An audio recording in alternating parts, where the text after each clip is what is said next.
Bonjour à toutes et à tous et bienvenue pour ce 18e épisode de l'Instant Sportif. Votre podcast va parler de toute l'actualité sportive. Thierry Simard, toujours en compagnie de Pierre-Olivier Deschênes. Cette semaine, des gros sujets, puis on va commencer ça en force. Je vais pas nommer les autres, ça va vous donner un petit peu de suspense pour le reste de l'épisode. On va commencer avec la Formule 1, c'était le Grand Prix du Qatar cette fin de semaine. On se souvient la semaine dernière, lorsqu'on s'était quitté avec le Grand Prix de Las Vegas, les deux McLaren avaient été disqualifiés après la course. Donc là, Verstappen s'était rapproché à moins d'une victoire de Lando Norris, tout comme Oscar Piastri, qui restait à moins d'une victoire. Et là, l'écart s'est encore plus rapproché en tant que tel au niveau du week-end. Puis là, c'est pas vraiment à cause d'une manque de performance de McLaren, mais plutôt leur plus gros ennemi, le plus gros ennemi des pilotes McLaren cette année, c'est-à-dire les stratèges McLaren. Ouais, pour eux, c'est Ça n'a affreux, pas là. été une grosse stratégie non plus. Là. Non, vraiment pas. Durant la course, en plus, c'était tellement. Tout le monde savait qu'ils devaient pit. Ouais. Ils n'ont pas pit, genre tout le monde le savait, donc une grosse erreur stratégique. Il n'y a pas d'explication à avoir là-dessus. Quand t'es la seule écurie sur tout le monde qui pit pas, ben. Je pense que peut-être tu t'es trompé, là, disons. Il y a l'ingénieur de Norris qui essaie de le rassurer. T'es comme, ouais, mais tu sais, ça va me donner plus de flexibilité. Mais, ben oui, mais c'est Ah, parce que, tu mais sais, quand t'as plus de flexibilité, c'est tout de la merde les autres choix. ouais. Disons que. Ben, il faisait soit qu'il fallait qu'il quitte les deux, mais je pense qu'il avait peur de se faire ralentir dans la ligne des puits, ce qui aurait pu arriver. Ou soit il pitait pas, mais là après, ça pourrait être fourré. Parce qu'après, quand ils ont pit, ils ont été chanceux, ils sont pas sortis trop loin dans le trafic. Mais pareil, ça reste que les deux pilotes McLaren après ont eu à Ouais, remonter un petit puis peu. même à ça, il dit qu'il aurait pu être ralenti. Ils ont pas fait genre un pit stop de 1.8 secondes. Ouais. Ouais, le deuxième, le Il aurait dernier pas vraiment Piastri, en été fait. ralenti plus que ça, je pense bien. Là. Mais ça, par contre, faut les comprendre d'avoir eu peur d'être ralenti dans le trafic parce qu'on a vu cette fin de semaine, autant avec le sprint qu'avec le Grand Prix principal, que le circuit du Qatar, c'est top 5, même top 3 des pires circuits du calendrier niveau de dépassement. C'est affreux comment il n'y a rien qui se passe. Le sprint, ça a duré une demi-heure, j'ai eu le temps de m'endormir et toi aussi. Mm. C'est pour.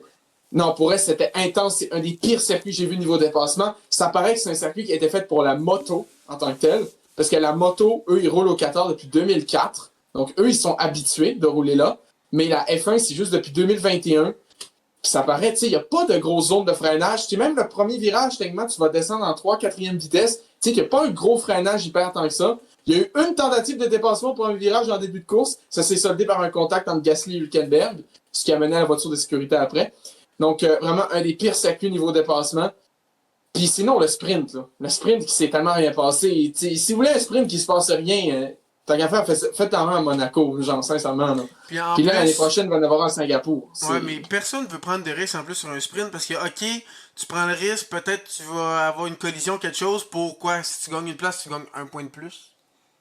Puis il n'y a personne qui veut de collision parce que imagine, tu te mets dans le mur, tu te plantes. Ben, répète Après, les qualif. qualifs sont dans 3 heures. C'est ça, c'est que tu n'as pas tant de temps à préparer. Si t'as un gros crash, t'es un peu fourré. Puis c'est quoi qui compte plus? Les 8 points de sprint ou les 25 points d'une win dans la course principale? Les 25 points d'une win, en tout cas. Mais selon le gourou de la F1, Stefano Domenicali, les jeunes aiment plus les sprints parce qu'ils écoutent les highlights. Pour eux, c'est la pire réflexion que j'ai Ça entendue veut toute ma rien vie. dire pantoute, là. Si Ben écoute, c'est si parce c'est pas long, mais y a rien, c'est pas des highlights, là. Des highlights, c'est que c'est tous les bons moments. ouais, puis tu sais, pareil, un sprint, il n'y a pas tant de bons moments. Là. Il s'est littéralement rien passé pendant le sprint. Puis il s'est rien passé dans la course tant que ça, à part jusqu'au crash à Hülkenberg. Sinon, sincèrement, s'il n'y avait pas eu de safety car, la course, elle aurait été, mais d'une platitude. Puis, heureusement qu'il y a eu l'accident de Hülkenberg avec la voiture de sécurité, parce que je pense sincèrement que s'il n'y avait rien eu de Le ça, championnat était fini. euh, le championnat était peut-être pas fini, mais Max aurait été sorti de la lutte, je pense. Piastri aurait probablement gagné, avoir son week-end qu'il y a eu, parce que Piastri a été. Ça faisait longtemps qu'on n'avait pas vu au-dessus de Lando Norris comme ça. Ben, il était pas ultra au-dessus, mais il a été meilleur que Norris sur tout le week-end. Il aurait peut-être gagné Norris 2. Il serait rapproché de 7 points. Il aurait peut-être eu un écart de 15 points d'ici la dernière course, mais là, il aurait fallu une petite catastrophe. Mais là, le fait que McLaren ont raté leur stratégie, que ça a donné la victoire à Verstappen, Verstappen se rapproche à 12 points de Lando Norris, ce qui est en gros l'équivalent du gap entre la première et la quatrième place. Donc en gros, c'est non, c'est 13 points. Ouais, non, en tout cas. C'est 13 points. Donc, imaginez qu'en gros, si Max gagne, il faut que Norris finisse sur le podium pour être champion. En gros, c'est pas plus compliqué que ça. Si Norris finit quatrième, puis que Verstappen gagne, c'est fini. C'est fini, Max est champion. Et si j'ai pas calculé tous les résultats pour Piastri, on va voir ça plus tard cette semaine.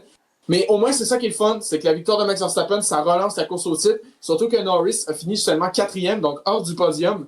Ça également, il faut en parler de l'excellente course de Carlos Sainz qui a été incroyable, qui a mis la stratégie au bon moment, qui a été devant Antonelli, ultra rapide, qui va chercher son 2e podium cette année.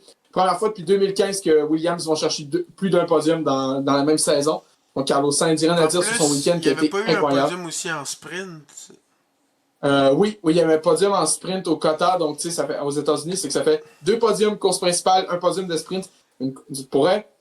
Sainz, si je me souviens bien qu'on avait fait notre tier list au premier épisode de mi-saison, on l'avait mis très très bon, on l'avait mis pas dans parce qu'il n'y avait pas eu une super moitié de saison, mais il est vraiment en train de sauver sa saison avec l'autre moitié qu'il vient d'avoir depuis le retour des vacances en tant que tel.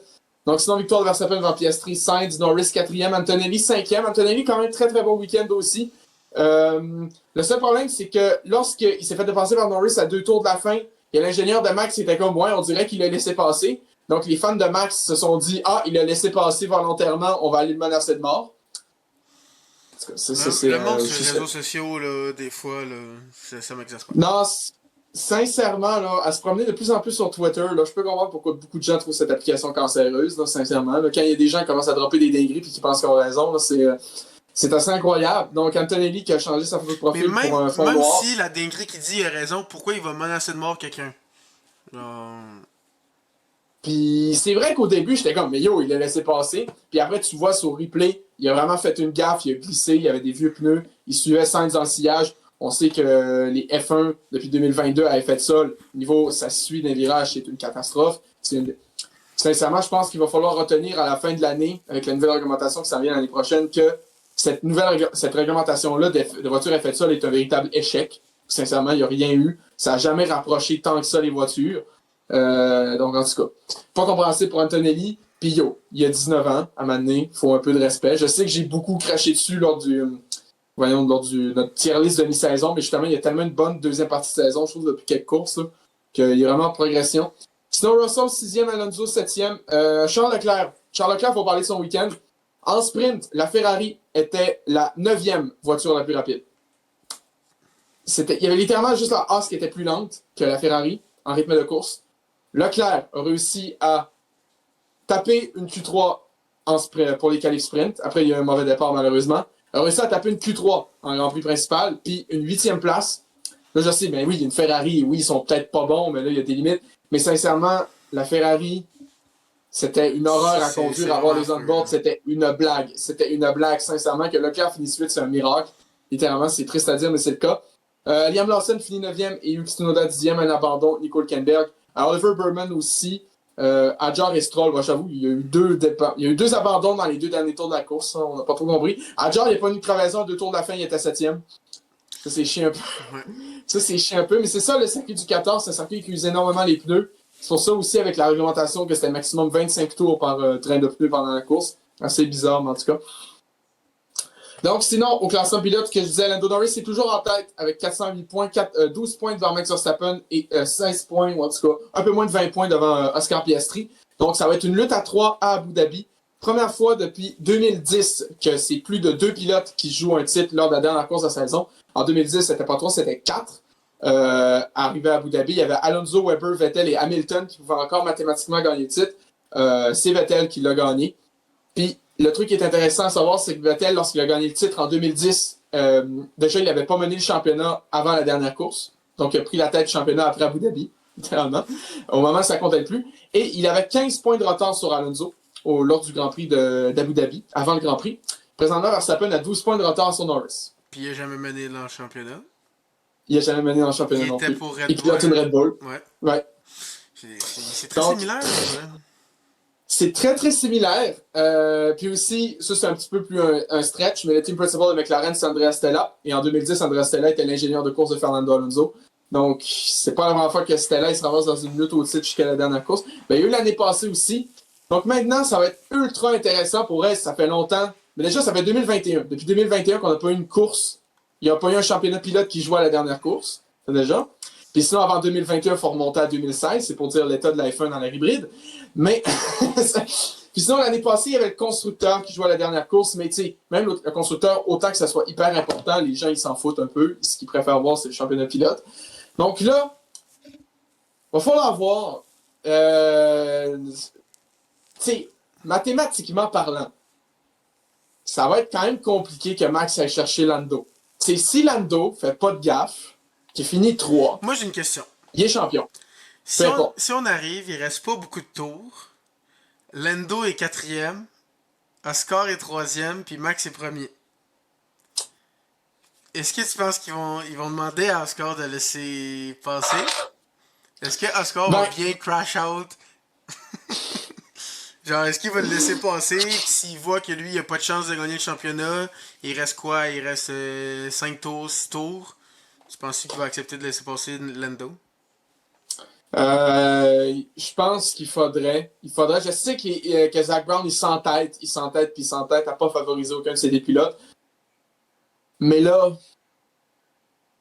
je pense qu'il va Ben falloir. moi, je pense que Puis, s'il avait favorisé un des deux pilotes, ce serait déjà fini. Ouais, ce serait déjà fini. Ce serait déjà fini Mais en depuis même longtemps, je temps, pense. dis à l'autre qui est encore mathématiquement, ouais, finalement, tu serais plus Ouais, mathématiquement, je pense pas qu'il serait content, là. Genre, si tu ouais, dis au non. début de saison, ouais, Piastri, tu vas être deuxième pilote, puis là, on lui montre qu'en ce moment, il est encore possible, il dirait, ouais, non, je pense pas, là.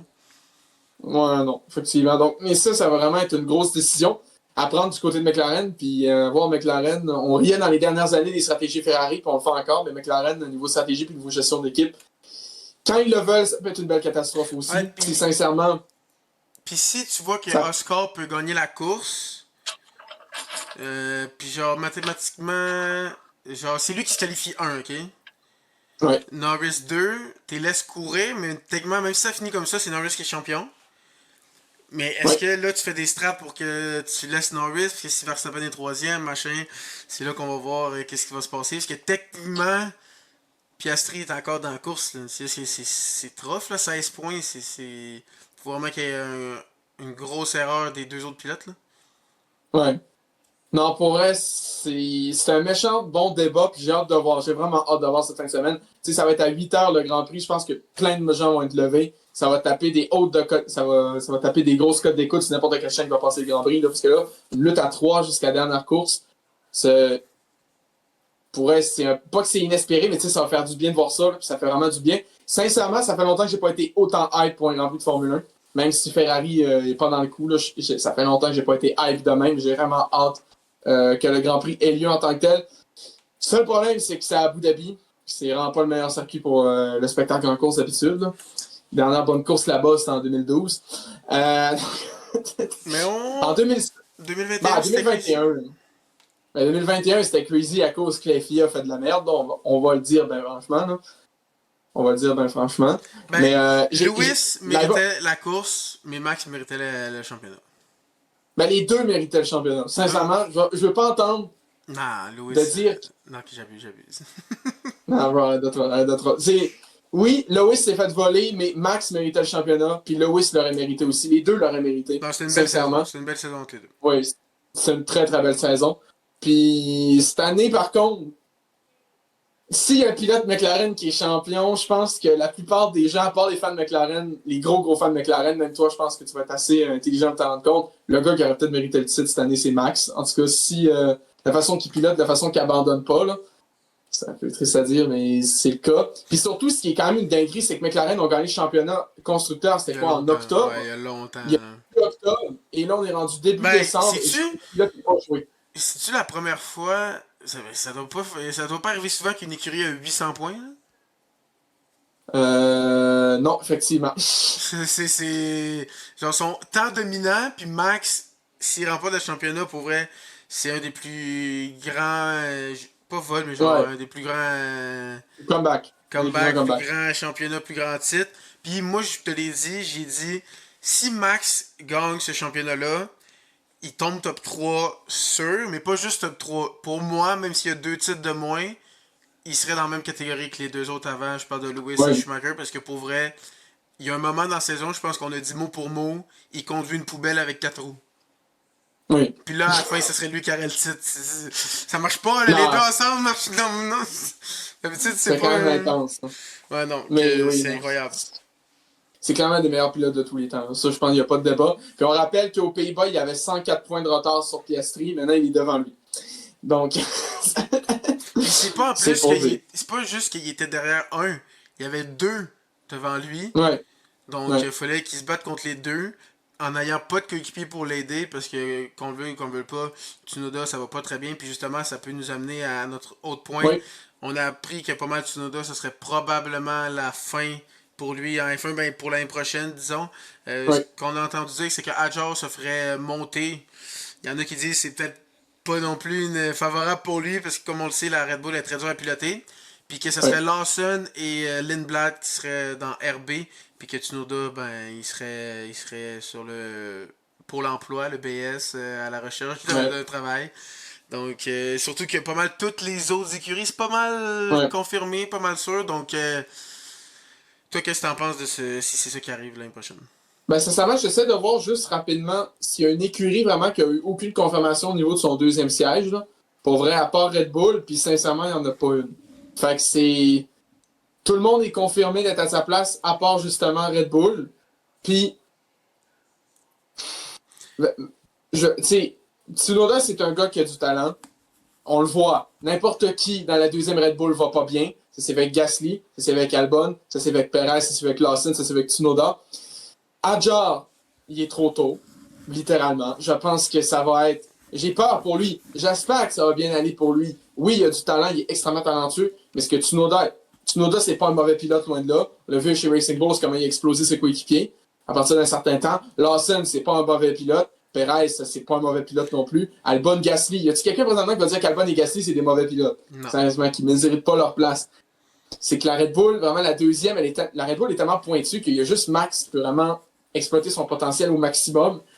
Donc là, Tsunoda, il mérite pas vraiment ça, puis j'ai vraiment peur que Hadjar, ce soit pareil. C'est sûr que c'est des nouvelles voitures, mais Ouais, moi, je pense que ça va être peut-être rough que pour lui. maintenant, ben, on peut penser peut-être qu'ils vont être différentes, mais c'est comme ça que Max veut piloter. Puis s'il Ouais. gagne le championnat en plus, tu vas pas lui dire oh, t'as réussi à abattre les deux fusées, on va faire un char que t'aimes pas. Ouais, non, je pense pas. Ouais, non. Non. Non. Puis il Puis y a pas juste aussi, ça. Et moi, je pense que la deuxième voiture Red Bull, surtout si tu veux garder un gars comme Verstappen, parce que je pense pas qu'il veut s'en aller, mais c'est possible si l'auto il aime pas machin, c'est que tu fais l'auto comme Max la veut, puis tu trouves quelqu'un qui est capable de faire quelques bons résultats, de l'aider.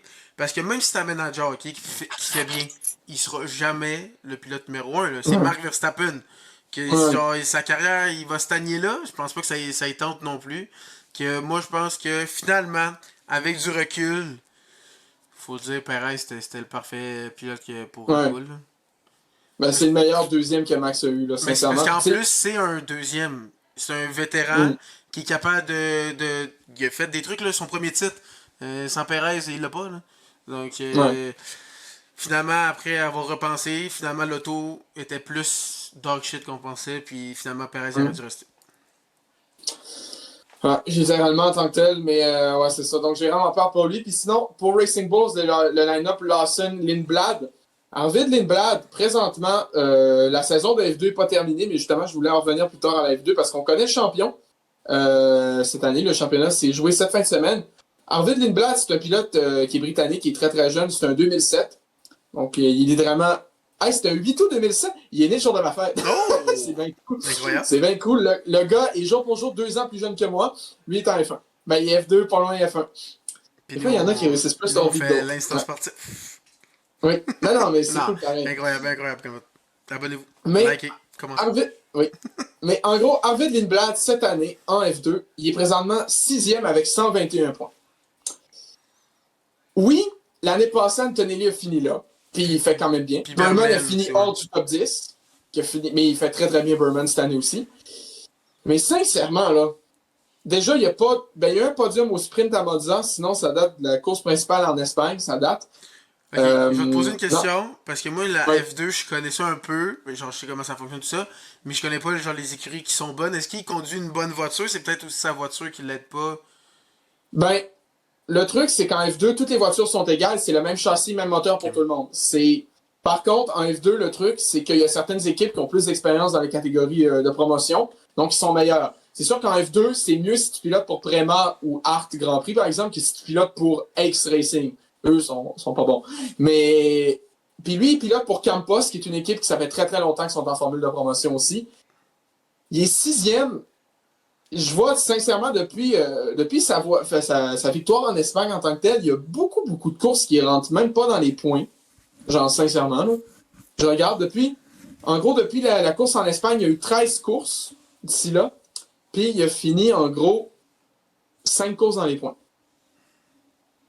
Il y a une deuxième place dans une course à sprint, sinon c'est des abandons, des arrivées hors des points, une disqualification. C'est. Tu penses qu'il va faire mieux Sincèrement, qu'un Tsunoda s'il enverrait Tsunoda plus bas? Racing Bulls, non. Clairement pas. Mais c'est sûr qu'en même temps, Tsunoda, il reviendrait avec Racing Bulls, il a passé 4 ans, là, 4 ans et 2 courses. C'est que c'est. En même temps, c'est supposé être une équipe de promotion pour Red Bull, même si c'est sûr que maintenant, tu montes le deuxième, ton meilleur dans Red Bull, ça devient une rétrograde, là, c'est même plus une promotion. Mais en tant que tel, je trouve qu'il est vraiment tôt. Puis je trouve qu'il prouve encore moins qu'Antonelli, sincèrement. L'année passée, en F3, il a fini quatrième du championnat. C'est correct, mais sans plus.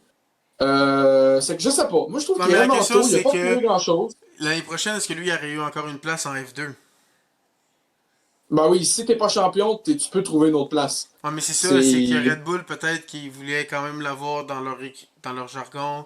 Il aimait Ouais. peut-être plus perdre Tsunoda qui ont vu que ça fonctionnait pas, que perdre un jeune qui pourrait peut-être devenir quelque chose. Peut-être que c'est ça aussi, là. Puis C'est que. probablement ça. Ouais, c'est sûrement ça. Peut-être qu'ils se disent, ok, il va être moins bon, on va avoir moins de résultats. Mais vraiment, on va peut-être le former pour dans le futur. Parce qu'on le sait, Max, je pense pas qu'il va être là encore dans 10 ans, là. Non, effectivement. Même Max, il a dit, s'il n'aime pas les nouvelles voitures de 2026, il va pas rester très très longtemps non plus. Il va s'en aller de la F1, puis il veut faire d'autres trucs. De toute façon, il est rendu avec un enfant. Parce que Fait que. lui, il l'a dit ici, il a pas la motivation pour se donner à 100%, il le fera pas. Parce qu'il l'a dit, même s'il est Ouais. 14e, il se donne à 100%, hein. Ouais. Ok, Fait c'est que ça. ça va être à surveiller. Mais ouais, c'est ça. Moi, je trouve qu'il est tôt un peu, mais ça va être à voir. C'est une recrue. C'est juste que commencer en F1, ça va être la seule recrue l'année prochaine avec des nouvelles voitures, ça va être rough. Moi, je pense que ça va être rough. C'est pour ça que comme ils ont monté Antonelli, Berman, Bortoletto, Adjar, ils ont tous monté cette année, parce que oui, ils connaissent pas les voitures, mais l'année prochaine, ils vont au moins déjà avoir de l'expérience, ce que Lindblad n'aura pas. Ben, il a piloté la Red Bull cette année pour 2 séances d'essai libre. Je peux pas dire que c'est de la grosse expérience. Fait que, en tout cas, ça va être à voir. Puis pour ce qui est de Yuki Tsunoda, on l'annonce peut-être en IndyCar. Ça va être à surveiller. Moi, je pense que pour Tsunoda, ce qui est à faire, c'est attendre un an, peut-être essayer quelque chose d'autre, même retourner chez eux au Japon, en Super Formula. Ça reste une bonne discipline aussi. Puis moi, j'attendrais de voir à Aston Martin qu'une place se libère. Parce que Alonso, on sait, Fernando, on l'aime bien, mais à un Plus moment jeune, donné, là. il est pas immortel non Puis plus. des Il va questions pas rester, puis d'apprendre, il il l'a est peut-être dit. père aussi. Ouais, c'est que, là, il va falloir qu'il freine dans les virages. Ouais. Ce qui est, pour la référence, en gros, lorsqu'il avait dépassé Schumacher à l'extérieur au Japon en 2005, il avait dit: je savais qu'il allait freiner, il y a une femme et des enfants chez eux. C'est que là, maintenant, s'il est rendu avec un enfant, peut-être qu'il va freiner. Mais tu sais, Fernando est rendu à 44 ans, tranquillement. Il a dit peut-être l'année prochaine, ça va être sa dernière année, c'est pas trop. Puis tu sais, Aston Martin, on sait, ils vont être motorisés par Honda à partir de l'année prochaine. Honda, ils soutiennent Tsunoda pilote japonais, c'est que ça fait très très bien. Par contre, c'est sûr que si Aston Martin devient vraiment bon, Est-ce que c'est lui qui veut euh, comme numéro un? ouais, pas sûr. Pas Parce qu'on sûr. le sait, À moins Stroll que. va être là juste à temps que. Ben, juste à temps qu'ils veulent, là. Ouais. À Ça se part si pourrait que son ça père s'arrête, voit mais. qu'ils peuvent être champions puis qu'il fait pas la job.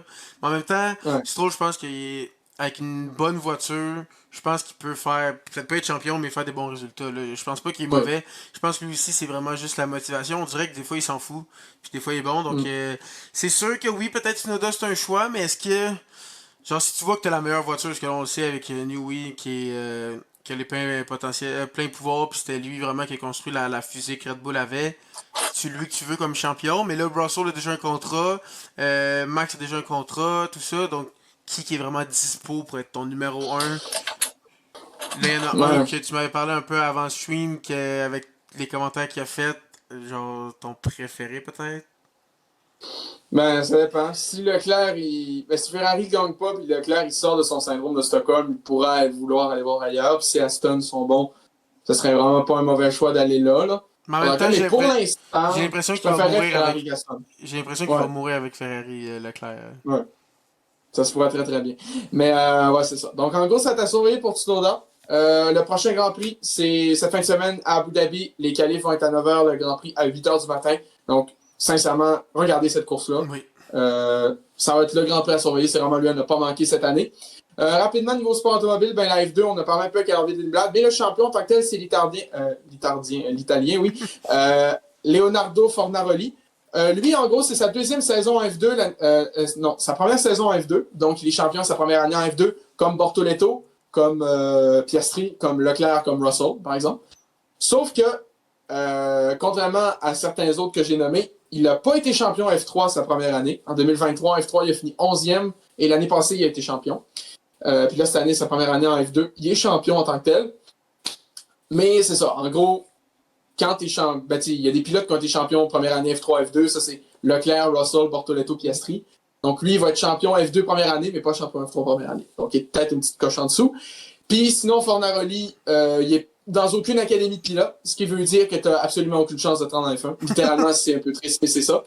C'est ça, l'année passée, t'as Paul Aron qui a fini top 3 de championnat, mais il était dans aucune académie. Tu peux pas attirer personne en tant que tel.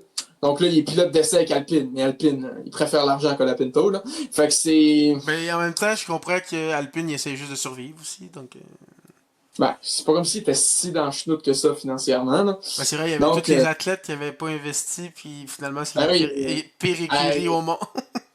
il y a Ryan Reynolds puis Pat Mahomes. Maintenant, arrête de troll, là. Ouais, mais en même temps, s'ils finissent dernier à chaque année, l'argent rentre pas. Là. Alpine, c'est une blague. C'est juste une blague ambulante, cette équipe-là. Mais rapidement, donc Fornaroli, l'année prochaine, ça se pourrait qu'il soit en Formule 1. La Formule 1 qui, malheureusement... Ben, c'est un peu moins le cas maintenant, mais surtout au début, c'était le cimetière des pilotes passaient bon pour la F1. Là, maintenant, ça va. Le championnat est bon niveau, mais il y a quand même plusieurs anciens de F1 là-dedans. Donc, ça se pourrait qu'il se ramasse en F1 l'année prochaine. Ça va être à surveiller. Aussi, au niveau du sport automobile, il y avait... on a connu le champion du monde de rallye cette année. C'est Sébastien Ogier, un Français, qui a remporté son 9e titre. Oui, déjà. Son 9e titre. Son premier, c'était en 2013. Il a été champion en gros de 2013 à 2018 consécutivement. Après, il a fini 3e en 2019. Il a regagné en 2020-2021. 3 années que ça a moins bien été. Puis là, il est champion pour une 9e fois cette année. Il a égalé le record de la discipline au niveau des championnats en rallye, qui est détenu par Sébastien Loeb, donc un autre Français. Donc en gros, pour gagner en rallye, il faut que tu sois français et que tu t'appelles Sébastien. C'est clairement ça. Les deux ont 18 titres. À eux deux. Ça va. Puis en rallye aussi, tu sais, tu peux constater quand même longtemps parce que Sébastien Ogier, il a 41 ans. Il s'en va sur son 42 le 17 décembre. Donc, tu as 42 ans, si tu gagnes encore des championnats de rallye, c'est que tu es bon à quelque part. Donc, c'est pour vous dire un peu sa domination, lui qui pilote pour Toyota en rallye en tant que tel. Sinon, c'est pas mal tout au niveau du sport automobile. Bien sûr, la semaine prochaine, on va revenir sur le Grand Prix d'Abu Dhabi. Puis après, je vais faire un petit recap. Ça, je vais te mettre d'avance, je vais te mettre au courant. Je vais faire un petit recap de chaque écurie cette année, des déceptions, points forts, points marquants, à quoi s'attendre pour l'année prochaine en tant que tel. Mais c'est tout pour la F1, pour le sport automobile. On va passer maintenant au football de la NFL. C'était la semaine 13, la semaine Thanksgiving. Puis ça a commencé avec un match des Lions-Packers, des Lions qui ont une très bonne chance au niveau de la Thanksgiving. Bonne blague. Puis ça a été une autre défaite. Une autre défaite contre les Packers. On se souvient, les Lions avaient perdu contre les Packers en semaine 1. Là, ça a été plus serré cette semaine, mais pareil, ça reste une défaite 31-14 des Packers qui... Ils ont vraiment bien joué le match-là. Puis les Lions, ouais. Comment les Packers ils ont fait? Ils ont vraiment très bien joué contre la course, qu'on sait qui est très forte avec Gibbs et Montgomery.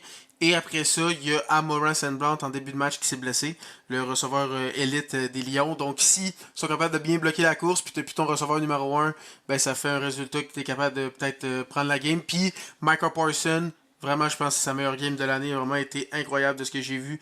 Donc, pour vrai, grosse victoire des Packers. Puis, ça fait qu'on va en parler plus en profondeur tantôt, mais les Lions sont plus dans le produit des séries pour l'instant. Donc, faut qu'ils swatchent s'ils veulent faire les séries.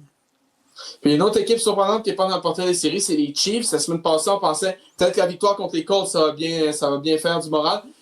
Défaite de 31-28 contre les Cowboys. On sait que les Cowboys, c'est pas une mauvaise attaque. Ben là, ça fait Puis deux gros matchs des Cowboys. Là.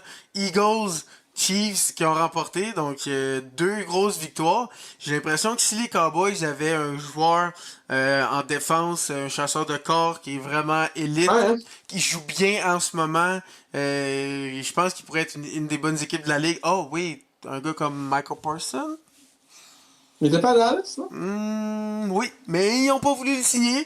Puis honnêtement, je pense Ah, ok. qu'avec lui, oui, ils ont reçu quand même des bons éléments qui font pas fou, puis ils ont reçu des bons choix qui vont les aider. Je pense qu'ils pourraient être une équipe vraiment élite cette année. Là. Comme on le sait, ils sont 6-5-1. Puis vraiment, c'est pas à cause de l'attaque. Mm. Puis là, l'attaque a l'air de vraiment se reprendre. Donc imaginez si ça avait été le même toute la saison. Ils viennent de battre les 2 finalistes de l'impossible. Effectivement, donc les Cowboys qui reviennent dans le portail des séries.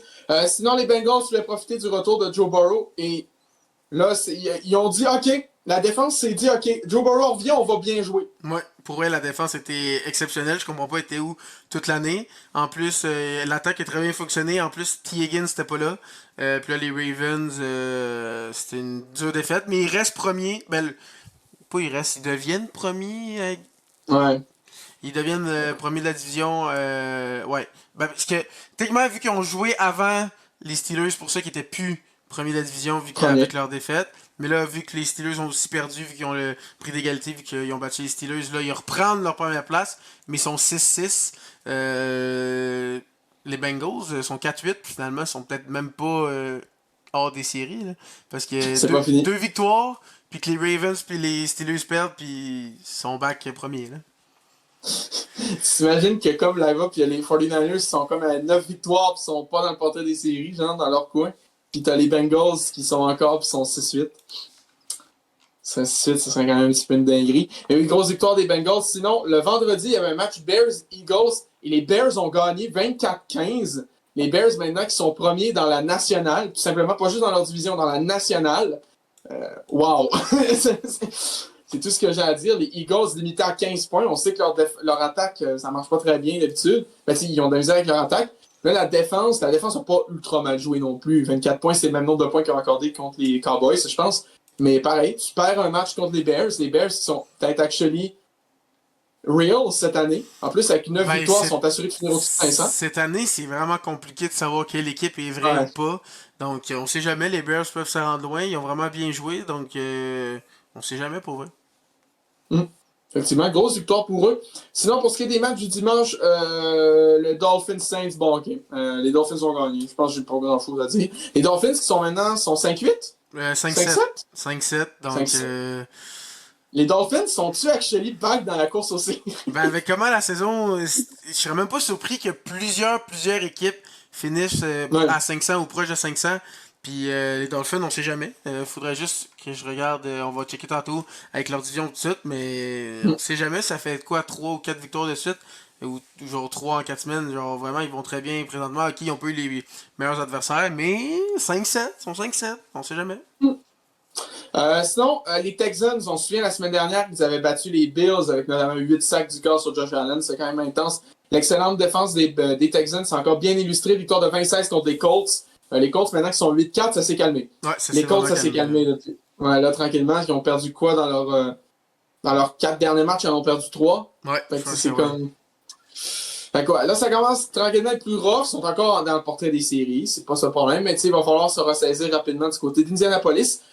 Sinon, Jets Falcons, ça non plus, c'était peut-être pas le match le plus intéressant à regarder. Mais belle victoire des Jets, on va leur donner. Victoire des Jets 27-24 sur un botté victorieux de plus de 50 verges. C'était quand même assez impressionnant. Pour victoire des Jets qui sont maintenant 3-9. C'est déjà ça. Non, ils sont 4-9 même. Non, 3-9? Ouais, Non, non, ils sont 3-9, 3-9. ouais, Ils sont 3-9. 3-9. Ils sont 3-9. Ils sont 3-9. 3-9, Les Falcons sont maintenant c'est 4-8. 3 victoires, c'est 3 de plus que je pensais. Oui, effectivement. Sinon, les 49ers qui se sont débarrassés des pauvres Browns 26-8, ça n'a pas été trop compliqué Non, du vraiment côté de pas, San là. Francisco.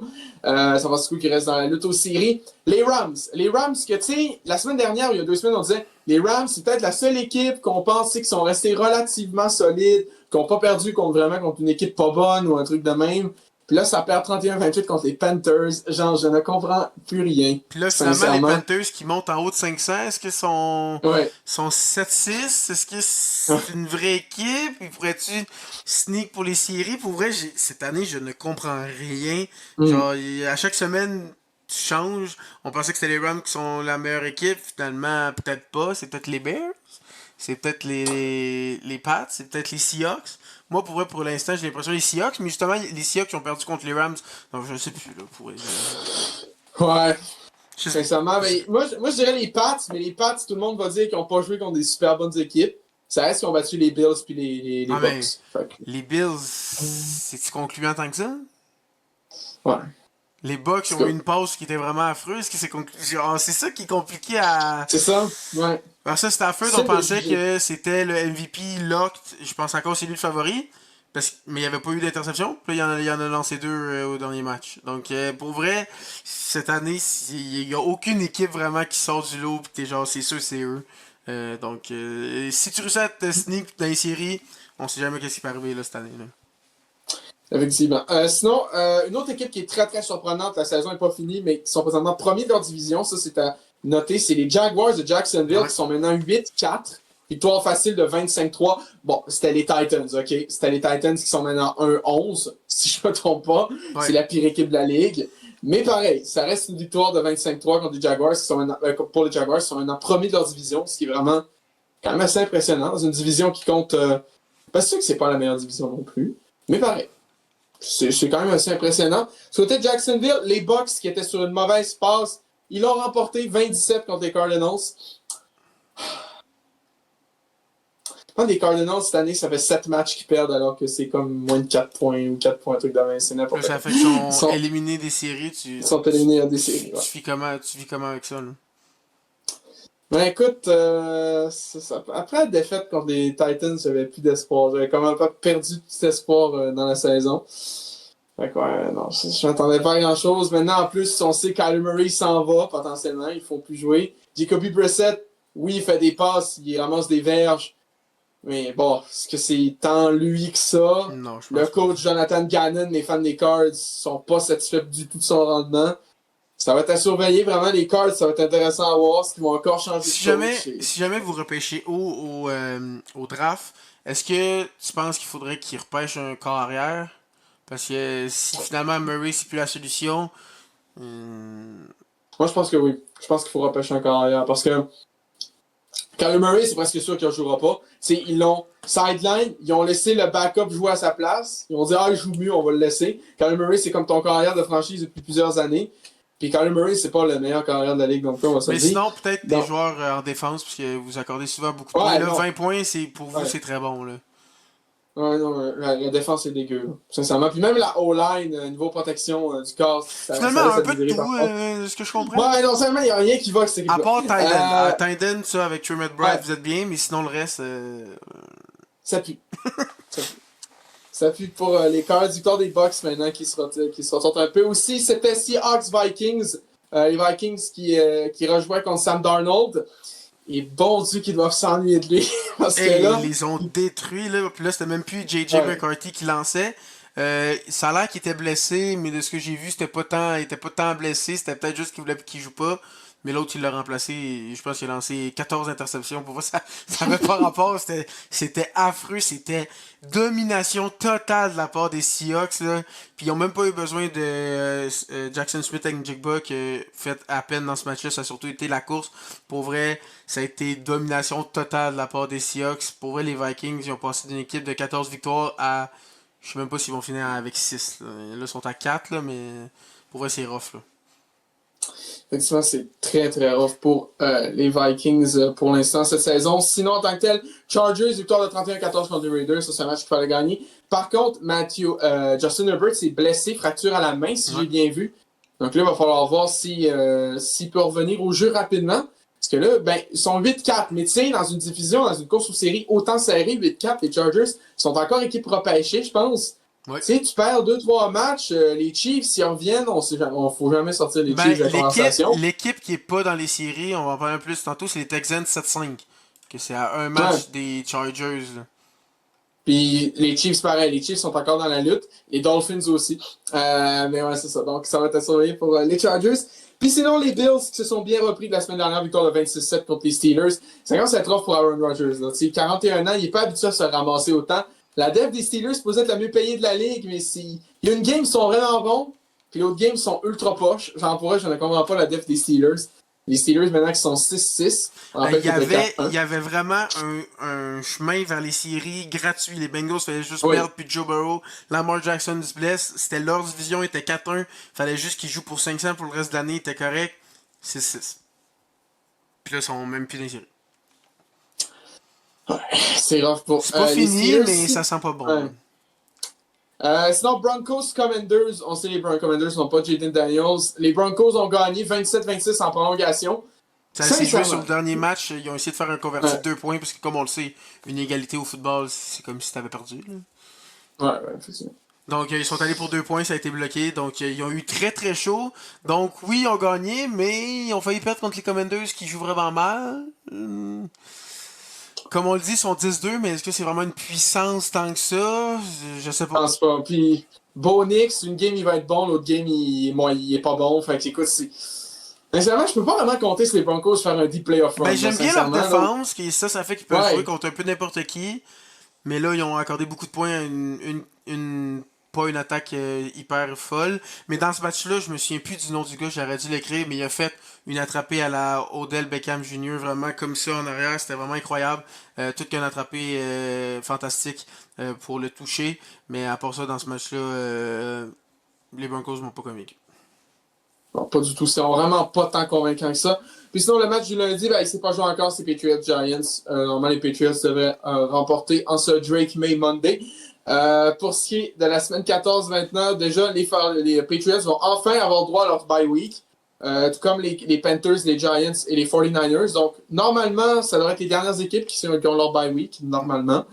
Ça va commencer jeudi avec un match Lyon-Cowboys. Là, les Lions, il va falloir watcher. Les Cowboys sont sur une bonne lancée. Ça fait 2 grosses victoires qu'ils vont chercher. Ça, c'est un match important pour les deux équipes, vraiment très important. Puis imagine les Cowboys réussir à gagner 3 matchs Eagles, Chiefs, Lyon. Wow, ouais. Ça serait actually, c'est peut-être leur année. Puis, non, Non? wow. Mais en même temps, Wow. avec tout ce qui se passe, on sait jamais. On sait jamais. Parce que pour eux, ils ont un des meilleurs duos de receveurs en CD, puis George Pickens, pour vrai, puis Dak Prescott fait très bien. On sait jamais s'il réussit à sneak en playoff, comme j'ai dit, n'importe qui pourrait se rendre loin. Donc ça, c'est un match très important pour les deux équipes. Sinon, dimanche, il y a Falcons Seahawks. Normalement, les Seahawks devraient l'emporter facilement. Match ultra important pour la division Ravens Steelers, les deux équipes qui sont 6-6. L'équipe qui va gagner va prendre la tête de la division. Maintenant, il va falloir voir Aaron Rodgers, qui est trop amoché. Est-ce que la défensive des Steelers va être capable de bien jouer? On sait que l'offensive des Ravens a été limitée à 15 points contre elle des Bengals. Contre la défensive des Bengals, c'est pas la meilleure de la NFL. Genre, ils ont gagné plusieurs matchs de suite, les Ravens, mais l'attaque est pas tant crazy que ça depuis le début de l'année. Donc, je sais pas de quel côté ça va aller, mais comme tu l'as dit, match ultra important. Là. Ouais, vraiment un match à regarder. Browns-Titans, je sais pas si les gens vont regarder ce match-là, sincèrement. C'est pas un petit tank ball des familles. Les Browns qui sont 3-9, les Titans qui sont 1-11. On le rappelle. Jaguars-Colts, ça aussi c'est un match ultra important dans l'américaine. Si les Jaguars gagnent ce match-là, sont-tu for real? Oui, les Colts, peut-être qu'ils n'ont pas gagné, ils ont gagné juste contre des équipes pas bonnes, là, mais... Mais ça, en plus, c'est pour la tête, la division, si je me trompe pas, dans la AFC Ouais, ça South. entre les deux. C'est un match très important aussi. Ouais, donc, les deux, je sais pas. Parce que là, les Colts, ça va-tu leur échapper? Et à un moment, on disait que c'était là pour les séries. Ouais. S'ils perdent ce match-là contre une équipe qui va super bien, pour vrai, les Jaguars, s'ils gagnent ce match-là, ils sont confortables, je pense, pour faire les séries. Donc, je sais pas si les Jaguars, on peut dire qu'ils sont for real. Ça va dépendre comment ils jouent, s'ils sont capables d'arrêter Jonathan Taylor. Mais il faudra commencer à penser que peut-être que oui. Hein. Oui. Sinon, Vikings Commanders, c'est une game qui est rough. Je n'ai rien d'autre à dire sur ce game-là. Mais en début de saison, Ouais. on aurait dit peut-être, mais là, finalement, deux équipes qui décevantes. Là. Pas tant. Jets Dolphins. Les Dolphins peuvent-ils passer à 6-7 et revenir dans la lutte aux séries? On niaise un peu qu'ils sont 5-7, qu'ils sont back in the playoff hunt, mais là, ils sont 6-7. Oui, il serait loin. Ça serait un long shot, mais rien n'est impossible. Fait que, surtout cette année. Donc, Dolphins Jets. Sinon, Buccaneers Saints. Les Buccaneers, ça, c'est un match qu'il faut aller gagner. Ouais. Si on veut revenir à 8-5, on se sera donné un petit coussin. Bills Bengals. Est-ce que les Bengals peuvent continuer sur leur lancée? Les Bills, ça va être pas. Ce C'est sera jamais pas. facile, ouais. C'est jamais facile à battre. C'est jamais facile contre les Bills. Même si les Bills, c'est pas l'équipe la plus concluante cette année, on va se dire bien franchement. C'est une game qui sont ultra bons.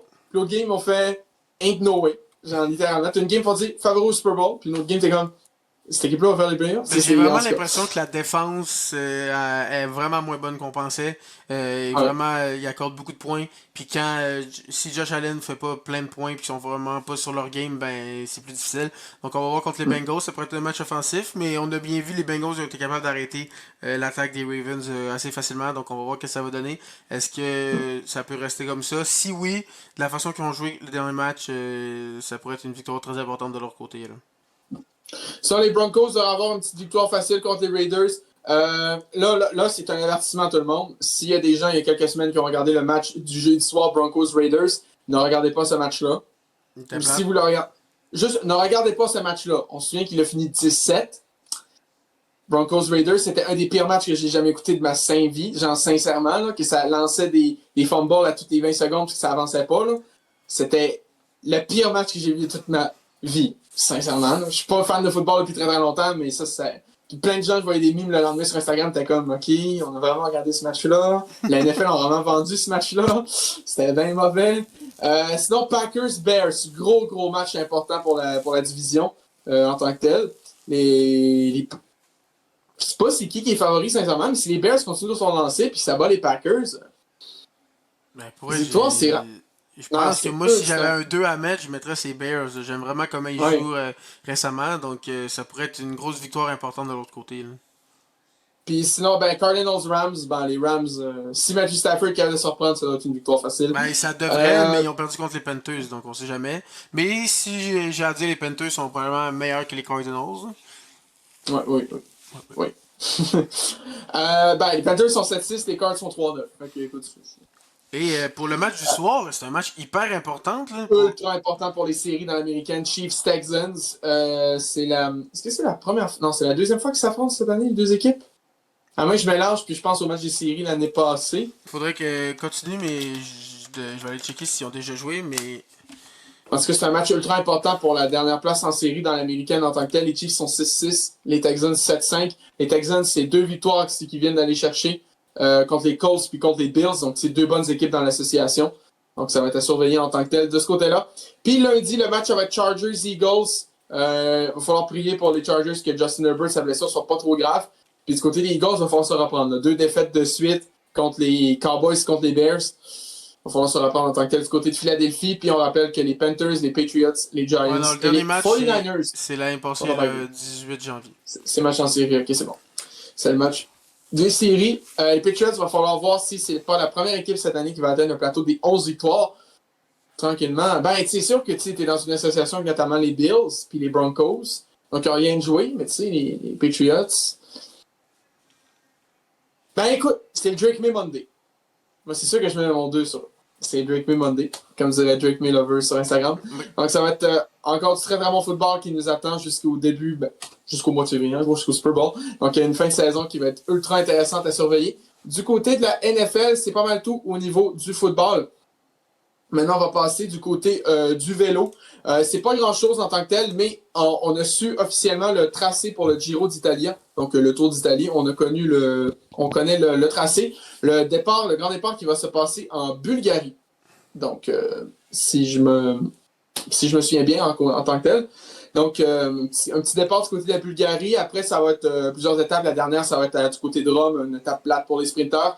Au niveau de la Bulgarie, ça va être 3 étapes sur le plat aussi. Ça sera pas ça va être des étapes de sprinters. Il n'y aura pas de gros écarts au niveau du classement général qui vont se faire de ce côté-là. Puis sinon, après, dès qu'on va rentrer en Italie, ça va rentrer avec de la grosse montagne. Dès la première semaine, tu vas avoir des grosses côtes avec énormément de dénivelé. Donc, le classement général va exploser au niveau dès la première semaine. La 10e étape, ça va être un contre-la-montre plat de 40 km, ce qui est assez rare maintenant. Donc, les rouleurs, ceux-là qui sont moins bons grimpeurs, plus rouleurs au niveau du classement général, ça va être intéressant à voir parce qu'ils vont pouvoir reprendre du temps sur des gars qui jouent le classement général, mais qui sont peut-être plus des purs grimpeurs. Donc ça va être très, très intéressant. Puis avec toutes les étapes de montagne qui attendent les coureurs jusqu'à la fin du parcours, ça va être un Giro excitant. Ça va être un Giro excitant. Maintenant, il va falloir prier pour que ni Vingegaard ni Pogacar soient présents. Pour que le Giro soit encore plus excitant. Sans qu'il y ait un des deux plus gros noms. Malheureusement, je pense que Vingegaard veut le faire. Donc, ça va être la bataille pour la deuxième place. Ça va être ça, malheureusement. À moins qu'Almeida soit là, puis qu'Almeida, s'il est capable d'avoir un bon fight comme Vingegaard, comme à Vuelta, un bout, ça peut être intéressant, mais sinon, ça va être tout. On va prier pour que les deux soient pas là. Sinon, du côté de la NBA, il faut suivre les Raptors de Toronto. Les Raptors, c'est sûr que là, ça fait 2 défaites de suite. Ça va un petit peu moins bien. Mais pareil, ils ont enchaîné, je crois, 9 ou 10 victoires consécutives, puis ils restent quand même 3e de la conférence de l'Est. Donc, c'est rien de ridicule. Puis, au niveau des 2 défaites, ben, ils ont perdu quand même largement contre les Knicks de New York, qui sont 2e dans l'Est. Donc, ça va. Par contre, l'autre défaite qui fait mal, c'est contre les Hornets, qui sont présentement 12e avec 6 victoires, 14 défaites. Ça, c'est le match qu'il fallait pas qu'ils échappent puis qu'ils ont malheureusement échappé. Puis souvent, il y avait plusieurs bouts dans le match où ils menaient dans la rencontre, dont à la mi-temps, ils menaient 58-52, je ne me trompe pas, quelque chose comme ça. Donc là, les Hornets, ils ont réussi à remporter en prolongation. Donc ça, c'est un match qui aurait pu remporter. Et comme tu l'as dit, les Knicks, c'est un peu normal qu'ils perdent ce match-là. Ils auraient pu le gagner. On le sait que les Raptors cette année jouent bien, mais c'est contre une forte équipe qui ont perdu. Donc leur prochain match est demain à 19h30. Et c'est contre qui? C'est contre les Trailblazers. On va aller voir son combienième. Les Blazers sont 10e dans l'Ouest. Ouais, c'est un match très prenable. C'est un match qui est prenable pour les Raptors. Puis sinon, au niveau des meilleures équipes dans la ligue, ben dans l'Est, c'est les Pistons qui sont 16 victoires, 4 défaites. Puis dans l'Ouest, ben c'est les Thunder qui sont 20 victoires, 1 défaite. Ils sont sur une séquence de 12 victoires consécutives. Puis on vous le rappelle, ils ont le choix des Clippers. Clippers qui sont présentement 13e dans l'Ouest. Puis sont sur une séquence de 4 défaites. Ça va tellement être une Comment domination à la Golden State. Là. Ouais, non, ça va être intense. Ça va être intense du côté du Thunder. Maintenant, du côté du baseball, les Blue Jays qui ont fait une bonne signature. Ils ont lancé le signeur. Ils ont lancé le signeur, c'est ça que je voulais dire. Ils ont signé le lanceur Dylan Stees en provenance des Padres de San Diego. Donc, à ce que j'ai compris, parce que tu me dis, c'était probablement le meilleur lanceur au niveau des agents libres qu'il y avait disponible. Donc, une bonne signature du côté de Toronto. Donc, c'est 210 millions pour 7 ans.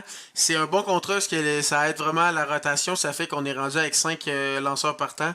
On le sait, ça va être très très bon. Et en plus de ça, signé à long terme, tandis qu'on a plusieurs que dans 1 ou 2 ans, ils seront plus là, à part Trey Savage, qui est probablement là pour plusieurs années. Donc ça nous met une sécurité pour avoir un autre lanceur. Mais il y en a qui disent que c'est peut-être payé un peu cher, mais on a l'argent pour ça, vu qu'il n'y a pas de plafond salarial, puis on sait Blue Jays, c'est une équipe avec beaucoup d'argent. Donc là, le prochain dossier, ça va être de signer Bo Bichette. On espère qu'il va revenir. Et plusieurs personnes disent qu'en signant, si ça veut dire qu'on va pas aller pour d'autres gros agents libres, mais on sait jamais. On le sait, comme je l'ai dit, c'est une équipe riche, donc on pourrait peut-être aller chercher d'autres joueurs, mais ça reste que c'est une très bonne signature. Moi, je suis très content, donc peut-être qu'on va pouvoir revivre ce qu'on a vécu dans les séries l'année dernière. Cette année, il y a quelques semaines. Donc, espérons. Mais ça reste une bonne signature. Puis, on a hâte de voir ce que ça va faire la saison prochaine. Ouais. Maintenant, on va passer au dernier bloc de l'émission au niveau des sports. Le hockey, tout d'abord, je vais parler un peu rapidement. Gros big up à Clayton Keller de jouer la même journée que tu perds ton père. C'est quand même un gros respect. Pour ça que je porte mon jersey présentement de Clayton Keller. Le bon jersey en passant. Et ouais, c'est ça. Donc, sincèrement, un gros big up d'avoir joué la journée que tu perds ton père. Ça va tellement être rough, je ne vais même pas imaginer. Puis aussi, gros big up à l'organisation des Stars qui ont donné la première étoile à Clayton Keller, même s'il n'a marqué aucun point dans le match. Ça m'a gros respect. Puis mes condoléances littéralement pour lui en tant que tel. J'ai énormément de respect pour ce joueur-là, comme tu le sais, PO. Mais ouais, c'est ça. Pour gros big up. Puis c'est un excellent leader là, de jouer comme ça, de rester là pareil pour aider son équipe. Même si j'aime pas son équipe, il faut absolument. En tout cas, gros big up pour Clayton, je t'adore. Et pour le Mammouth, en général, ça va pas bien non plus. Plusieurs défaites. Ouais, et en plus de ça, Coulé, on vient d'apprendre qu'il va manquer probablement plusieurs matchs. Je pense que ça a été moins pire que prévu, mais c'est quand même une blessure au genou. Non, moi, c'est pas ce que j'ai vu. Selon mon alerte pool expert, parce que je l'ai dans mon équipe, dans mon pool, ça a l'air que pour asseoir, c'était une décision de dernière minute si je joue ou non. Impossible. Je te jure, je te jure. Ben, quand tu vois C'était la ça ma vidéo, c'est notification. son genou qui se fait prendre, il finit pas la game, il s'en va. Donc il a vraiment été hyper chanceux Cooley s'il manque pas Je autant de te jure. matchs. Je vais voir si je. Ah, c'est ça, ok. Ça, c'est mon mail. Bas du score, décision avant le début du match. Ok, Sera décision dans la pour minute contre les vrai, Sharks. Logan Cooley il est vraiment très chanceux. Parce que quand tu vois la vidéo, Ouais, t'as l'impression que ça pourrait être fini pour la saison. Donc pour vrai, big up à lui s'il peut jouer cette semaine, pour vrai. ouais, effectivement. Maintenant, pour ce qui est des nouvelles ANH, d'abord les Flames qui ont extend leur DG et ancien joueur, d'ailleurs, Craig Conroy, et tous ses assistants GM. Donc, finir dernier, probablement être dernier de la Ligue, je suppose que ça rapporte. Ben, ils se disent, on tank pour McKenna. Fait qu'écoute, ça va. Donc, ouais, c'est ça. Bonne nouvelle pour l'état-major des Flames. Tu gardes un petit peu de stabilité. On va build après dans le futur. C'est sûr que, tu sais, t'as une année, t'as 2 pointeurs de 100 points, tu perds les deux dans l'entre-saison. Tu te ramasses avec un Huberdeau qui fait 52 points, c'est sûr qu'en tout cas. C'est sûr, Mais ça aide pas gros big pour. up aux Ouais, fans des non. Flames. C'est rough. En plus, tu sais, oui, il y a une mauvaise saison cette année, mais Dustin Wolf, ça peut être ton gardien d'avenir, donc c'est pareil, il faut que tu construises avec lui, avec des gars comme Zane Parek aussi, Matt Coronado, tu sais, des joueurs comme ça. Il faut construire ça, tu sais. Il faut garder de la stabilité au niveau du leadership, puis c'est ça qu'il faut. Une certaine équipe de F1 rouge devrait prendre cet exemple-là, garder de la stabilité. Ben, quoi qu'il y a. Le président, c'est un épais. Mais donc, c'est ça. Aucun rapport avec la F1. Mais ouais, c'est ça. Donc, bonne nouvelle pour Craig Conroy. Sinon, Artur Mileshvinov a marqué son premier but dans la LNH en tant que tel. Les Stars ont dévoilé un nouveau troisième chandail. La semaine dernière, j'avais dit oui, c'était les mêmes pants que leur Reverse Retro. Est-ce qu'ils vont ramener leur Reverse Retro comme ce que le Wild ou encore les Flames ont fait, même les Caps l'année passée? Finalement, non. En gros, ce qu'ils ont fait, c'est qu'ils ont pris le jersey qu'ils avaient au moment qu'ils ont gagné leur coupe en 99. Puis, ils ont mis les couleurs actuelles. Ils ont comme fait, si on veut, un Reverse Retro 3.0. Ouais. Littéralement, ils ont fait comme un Reverse Retro. La base est noire, le bas du jersey est vert, puis ils ont mis un petit peu de gris aussi. Leur couleur actuelle, en gros. Puis, mais sinon, c'est vraiment la forme du jersey qu'il y avait en 99. Puis, sincèrement, c'est vraiment clean. Là. Genre, pour vrai, là, il est ultra solide. Et moi, je Moi, sais j'aime que toi, beaucoup. Oui. moi, je sais que tu détestes leur logo actuel. Moi, vraiment, Moi, je je le trouve trouve ça. pas si pire que ça. Non, mais l'idée a pas rapport, ça défait les. Non, pour vrai, ça a pas rapport. On dirait que le bout du dé, c'est comme une autre branche de l'être. Non, non, non, non, non, non. Le logo actuel, moi, je le changerais. Non, moi, je dis ça va. Mais pour vrai, en tant que tel, qui aurait ce jersey-là, ça serait pas. Puis peut-être même qu'il tente le terrain, on sait jamais. Là. On sait que les équipes aiment bien revenir à leur ancien look. Là. Mais pour vrai, il est hyper clean en tant que tel. W. Si j'étais plus fan des Stars, je me l'achetais. Sincèrement. Ben écoute, si plus tard, il y a un ancien joueur des Coyotes que j'aime bien qui se ramasse à Dallas, il y a peut-être On des sait chances. jamais, on sait jamais. Mais On sait jamais, sinon, on sait jamais. si tu devais prendre un joueur actuel des Stars, c'est qui tu prendrais comme chandail? Ça dépend. Ilya Libouchkin, est encore là? Je pense que oui, mais. Ouais, ouais, il est là. Ouais. Ok, ben c'est un ancien Coyote, fait qu'il y a Libouchkin. Moi, ça serait Wyatt Johnston, là. Même pas de Ah débat. oui, non, non. Ça, c'est un gars que Oh, j'adore. oui, Mais les Bushkit. oui, Sinon, Libouchkin. autre nouvelle, C'est il y a capable Mike. de battre Dumba, c'est tout. Sinon, autre nouvelle, il y a Mike Matheson qui a signé 5 ans, 6 millions. Pour eux, très bon contrat, 5 ans, ça le met vieux, mais correct. On sait que c'est un bon vétéran qui joue beaucoup de minutes. 6 millions, surtout avec le prix que tout le monde veut, c'est très très bon. Il joue, comme je l'ai dit, beaucoup de minutes, 25 minutes par soirée. Il est encore première paire avec les Canadiens. Puis ça va laisser le temps à nos jeunes de ne pas avoir de pression puis les laisser se développer. Donc, pour eux, un bon contrat pour Mike Matheson. Oui, effectivement. Quand même, non. Solide, oui, ça va le mener jusqu'à ses 36 ans, mais tu sais, 6 millions, défenseur de troisième paire, comme tu me l'as dit, ça va. Ça va sincèrement. Là, je sais que ça vaut rien, mais en mode franchise, quand t'es rendu bien loin, t'as des défenseurs 79 overall qui vont te demander 8 millions. Ouais. Fait qu'écoute, ça va. Quelqu'un J'ai il va, déjà être, vu pire. quelqu'un il va être troisième paire dans 5 ans, 6 millions, ça va être pas mal ça le prix de. Oui. Avec le plafond qui monte en plus. Non, non. Pour elle, c'est une très très bonne signature. Sinon, c'est pour ce qui est de la semaine des Canadiens, si tu peux nous en parler, ils ont joué 3 matchs contre Utah, contre Vegas et contre Colorado. Ça a bien été dans les 2 premiers. Puis le dernier, ça a été un peu plus off. Ouais, donc le premier match a été une victoire de 4-3 contre le Mammouth de Utah.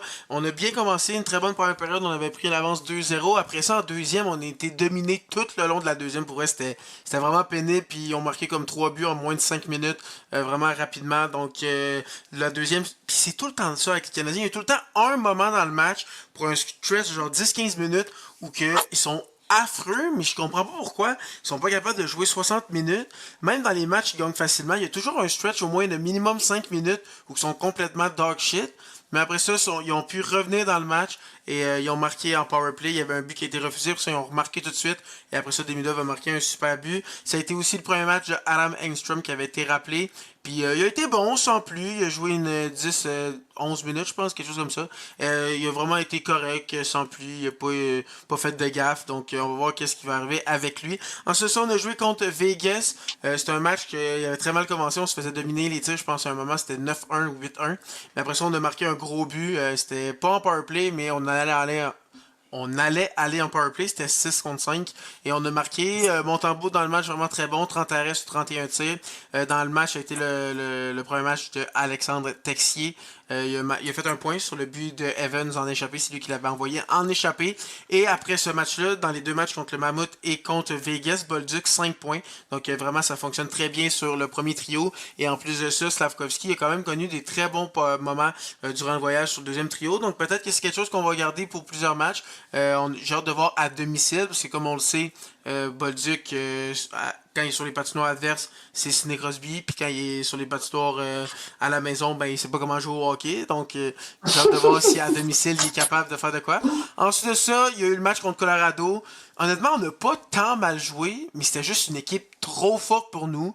Puis on s'est fait défoncer 7-2. Ça a été vraiment du début à la fin, domination. À part peut-être les 2, 3, 4 premières minutes où on a vraiment été très bon, on a eu des chances de marquer.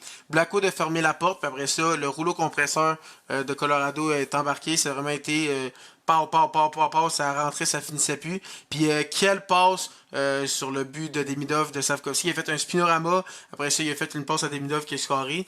Et aussi, je voulais dire que les chandails des Nordiques sont bien corrects, mais pas trop souvent. Pas trop Sinon, souvent contre les Canadiens, quoi. non, surtout. Puis là, on a une autre nouvelle dans le monde du sport que toi t'aimes moins. C'est Carter Hart Ouais, qui va probablement jouer son premier match bientôt, vu qu'on le sait, il avait pas l'air de jouer avant le 1er décembre. Comment t'as checké ses stats dans la Ligue américaine? Tu dis que c'était pas fameux? ben, sincèrement, oui, je l'aime pas pour des raisons que j'espère que pour plusieurs, ils sont compréhensibles. Mais à date, il a joué 3 matchs. Il est 1-2-0 avec une moyenne d'arrêt de .839. Donc même C'est affreux. côté hockey, c'est pas fou. C'est affreux. Mais en même Sincèrement, c'est temps, affreux. Vegas, ils ont Akira Schmid, il a l'air blessé, puis ils ont personne d'autre, puis même Akira Schmid, normalement, c'est pas un starter, donc je pense qu'ils sont un peu désespérés en ce moment du côté des gardiens. Là. Effectivement, ça reste que tu signes pas un gars aussi dégueulasse que ça, mais pareil. Donc, 3.07 au NWL, c'est pas très très bon.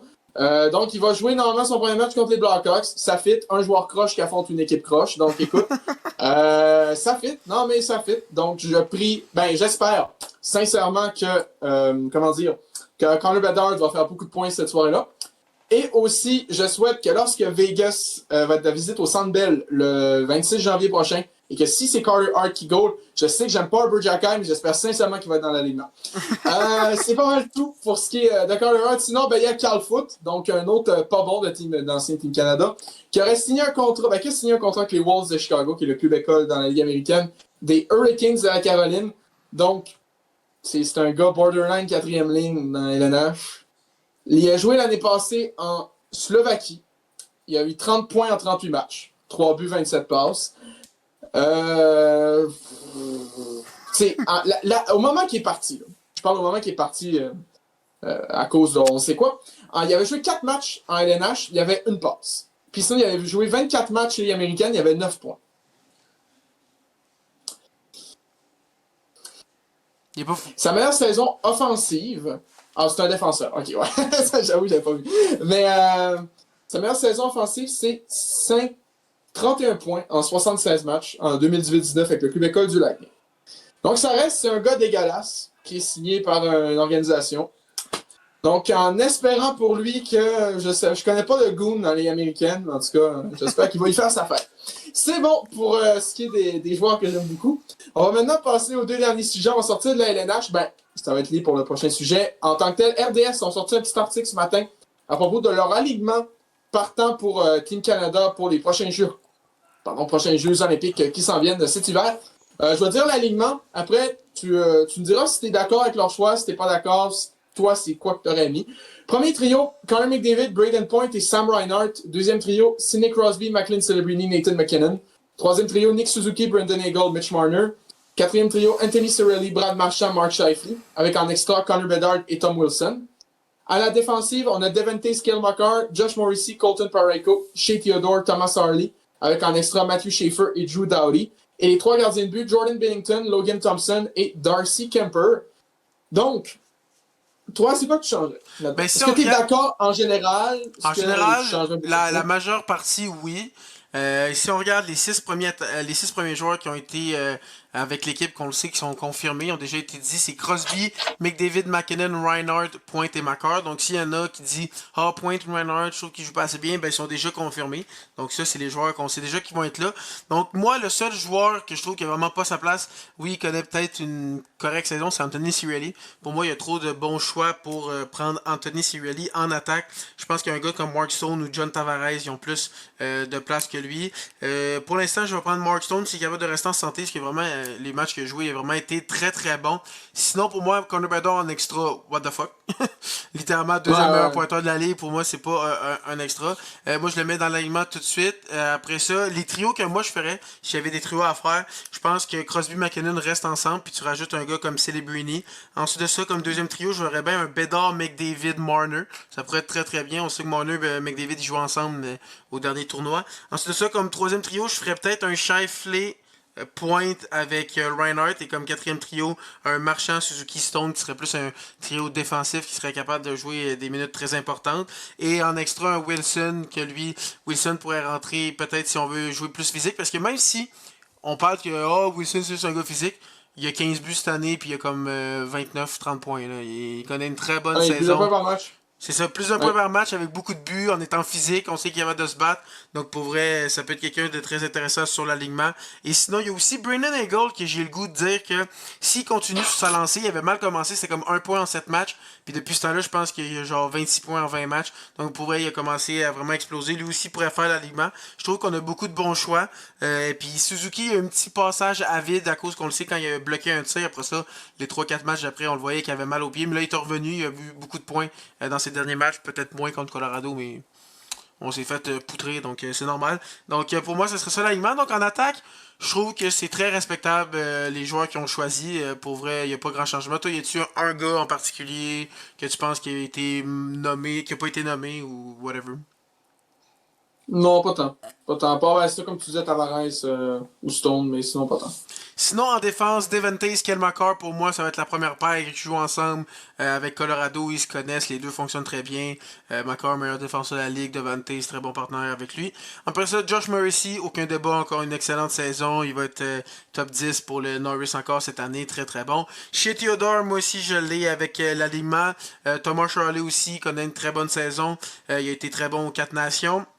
Ensuite de ça, là, Joe Doughty est blessé, mais c'est pas, on sait pas s'il va être là en février, est-ce qu'il va revenir à 100%, mais je pense que comme vétéran droitier, on en a pas beaucoup. Je le vois être là. Est-ce qu'il va avoir un poste, est-ce qu'il va être extra, je sais pas. Matthew Schaefer, moi aussi je suis très d'accord. S'il continue à jouer comme il joue, pour vrai, il est juste incroyable. Puis en plus, tu l'amènes dans le jargon pour pouvoir connaître Team Canada, jouer avec l'équipe. Si il y a les championnats du monde, comme on dit, qui voudraient arriver en 2028, si jamais la Ligue nationale voulait les faire, parce que les autres Olympiques en 2030. Je pense que Schaefer, même si tu le fais pas jouer, juste apprendre d'être avec l'équipe, ça va être notre futur meilleur défenseur avec Kelmakar.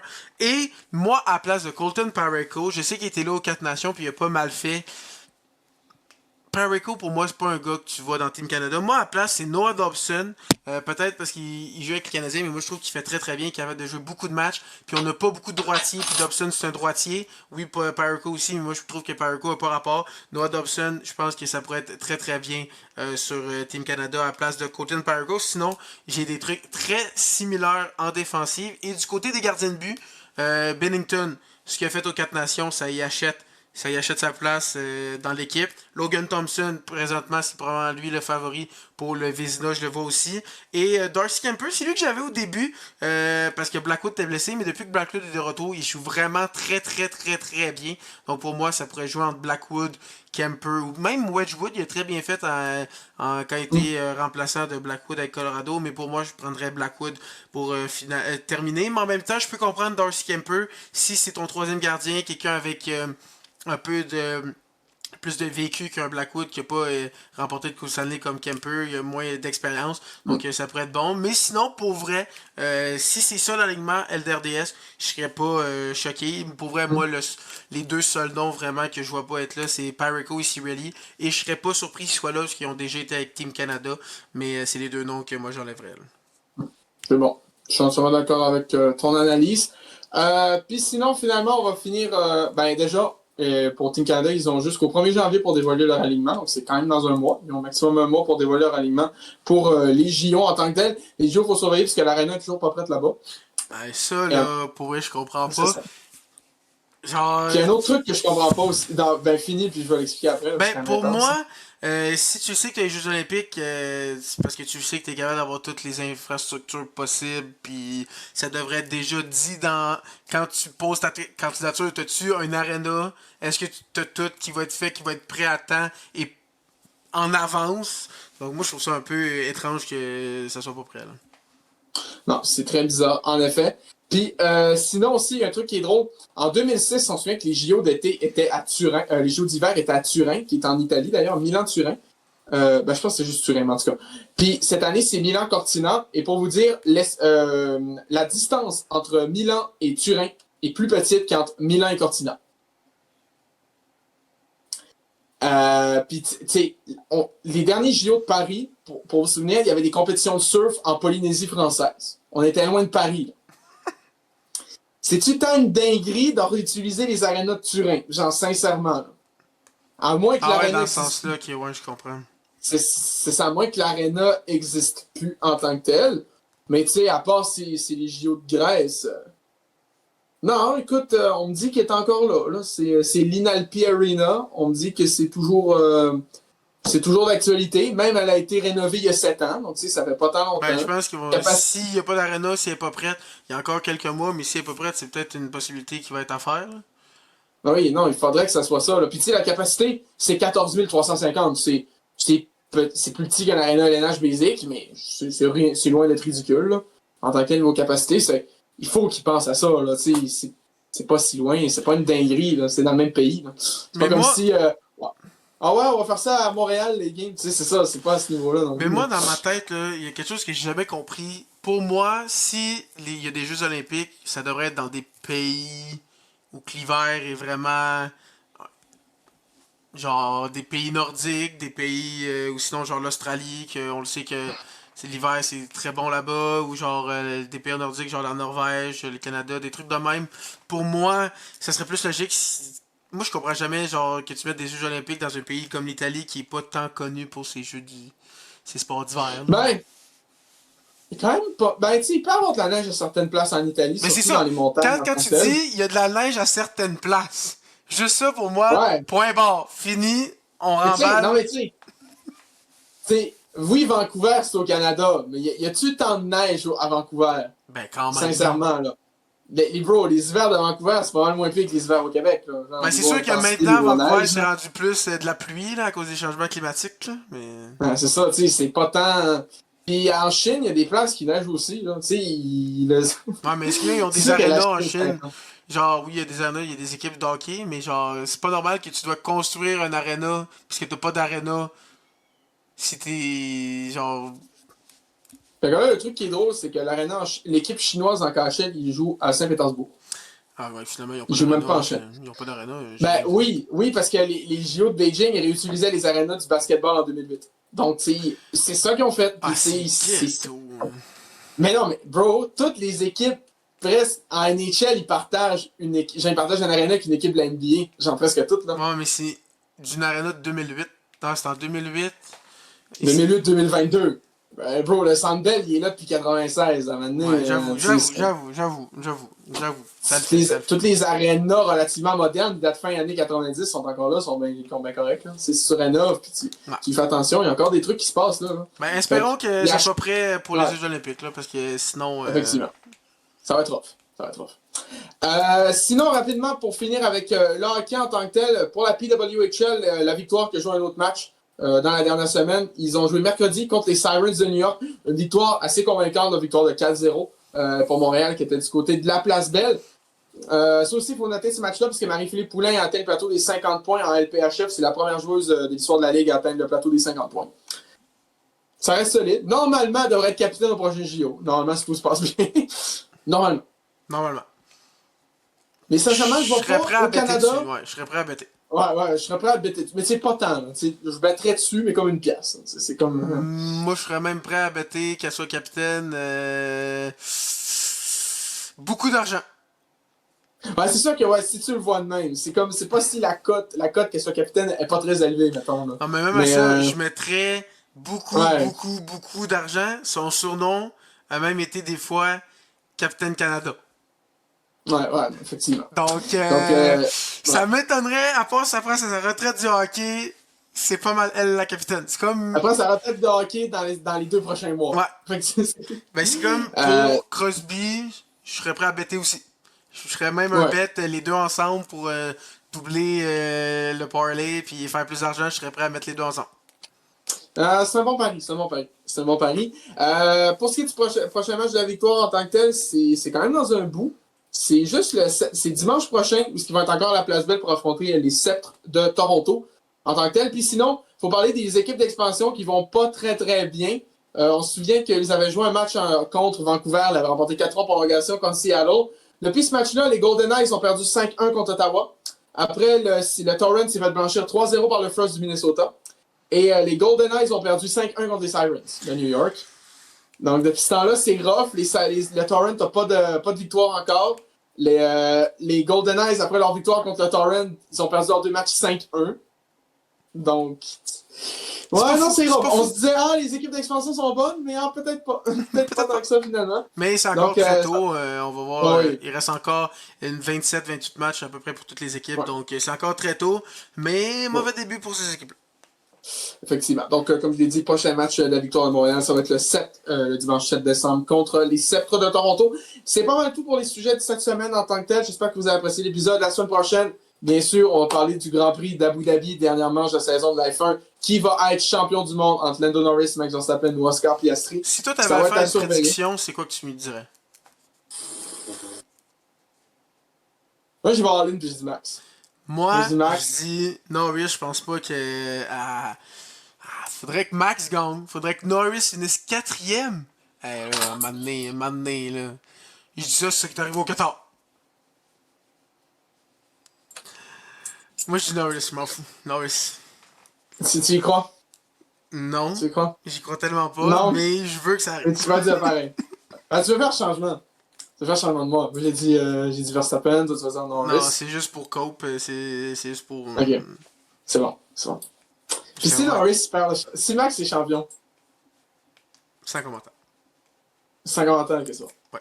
Mais tu sais, je peux pas rire. Tu sais, toi, au moins, ton pilote préféré, tu vas avoir connu au moins une lutte au titre, ce qui va être là dans la course.